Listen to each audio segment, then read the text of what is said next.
Hey everybody, welcome to this week's Weekly Roundup. I have a variety of different topics to cover, but the first one is about Saturday drop-off. So you'll remember a few years ago, we began doing the Saturday drop-off at the street department yard so that people had a better opportunity to drop off like extra garbage, extra recycling, kind of the extra items you may have laying around your house that need to go in a garbage but don't fit in a garbage can. So we are doing that this weekend. So tomorrow on Saturday. It is from 8 a.m. to noon at the street department yard, so right on First Street. So bring your extra garbage, recycling, e-waste, construction debris down to the street department yard and dispose of that.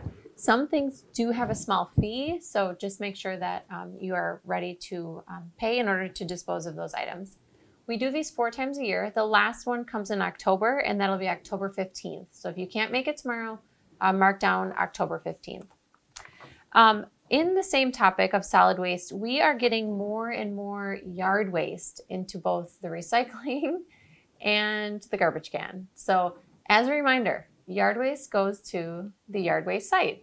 And the yard waste site is open during the week. It's open in the evenings. It's open on the weekends. We have those hours posted on the website and on our Facebook page. But please do not put your yard waste into the garbage or recycling. Frankly, we get in trouble for it from the state. So we need to make sure that we're keeping yard waste where it should be.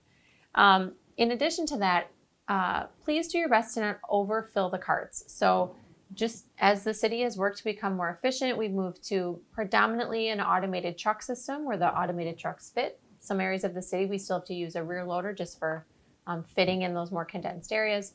But an automated truck is what it sounds like. An arm comes off the side of the truck, picks up the can and dumps it. If the cans are overflowing with items or really jam-packed in there, it makes it very, very difficult for those items to get into the back of the truck and to get that can emptied out. So we are doing weekly recycling and, obviously weekly pickup for garbage as well. So if you can just do your best to try not to have those carts overflowing with items, that would be very helpful. And then just a last reminder, 3 feet apart. So to make that arm work on that automated truck, your garbage can and your recycling can need to be at least 3 feet apart. At our house, we just put one on each side of our driveway, and that seems to work pretty well. So just reminders for you all to help us keep our service running very efficiently. Switching topics, next Thursday, we are having a community health summit on Thursday, August 11th. You have to register to attend, but anyone is welcome to attend. This is from 9 a.m. to 1 p.m. It does cover the counties, so we're hosting it in Johnson Creek at the hotel. I think it's what is that hotel called? The one that's by the highway, which is a terrible description. It's on our city Facebook page if you want to know the exact location, and you have to register, so you'll need to go there anyway. At this event, you'll hear the results of our community health assessment. We've been doing a lot of surveys that we conducted earlier this summer. And then after that presentation, we'll also be having a short discussion that will help inform the community health improvement plan. And the community health improvement plan covers a lot of topics. People in these last couple of years have really dialed public health in to just COVID or communicable disease, and that is not the case. Public health provides a wide variety of health-related services to the community. Transportation, smoking cessation, parenting classes, well testing, ensuring the safety and cleanliness of the restaurants we eat in. There's a wide variety of work that's covered by community health. So if that is of interest to you, please check out our Facebook page so you can register and obviously know the correct hotel to go to. On the streets front, so Main Street, we posted the image last week, and I hope that's been helpful to you. I know people have given us feedback that it is very helpful. So that gives a nice overview of which year's work is happening where on Main Street. This year, we are still planning on doing resurfacing of the driving lanes and seal coating of the parking lanes. I think we're narrowing in on the seal coating of the parking lane date. I don't want to share it just yet in case I'm putting the cart in front of the horse, but we should have that seal coating of the parking lanes happening, I believe, yet this month. And then the driving lanes will get milled and overlaid, and then we'll do some pavement marking. Streets is working right now on the retaining wall on East Main Street by the middle school. So you'll see some work is happening there on the retaining wall. This then lays the groundwork for the sidewalk, which will then, when that is done, we will complete the resurfacing of that street, all in time for school to open in just a few weeks. We're also prepping patch lists, so please just be mindful. You're going to see random blocks of concrete pavement cut out. We're preparing those for the patching work to be done, so be mindful of that in the roadway. And then Dayton Street has been painted, so the pavement marking is done there. We, if you remember, are doing a large project at Riverside Park. So the Riverside Park bathroom project has been underway this year. We have that project out for bid right now. So I haven't provided an update on it in a little bit of time, and I wanted to make sure people remembered we're still working on that. When you go to Riverfest this coming week, you'll see we have a rendering of what the bathroom will look like up on the bathroom. So please check that out. The police department announced the Donut Dash. So this is their 5K run. It's happening September 17th. They are doing a 1K youth race, which I love, and then a 5K run walk. All proceeds from the Donut Dash will benefit victims of domestic violence in both Dodge and Jefferson County. In addition to that race, Watertown Tourism I saw had a really nice posting of all the 5Ks that are coming up in August, September, October, November.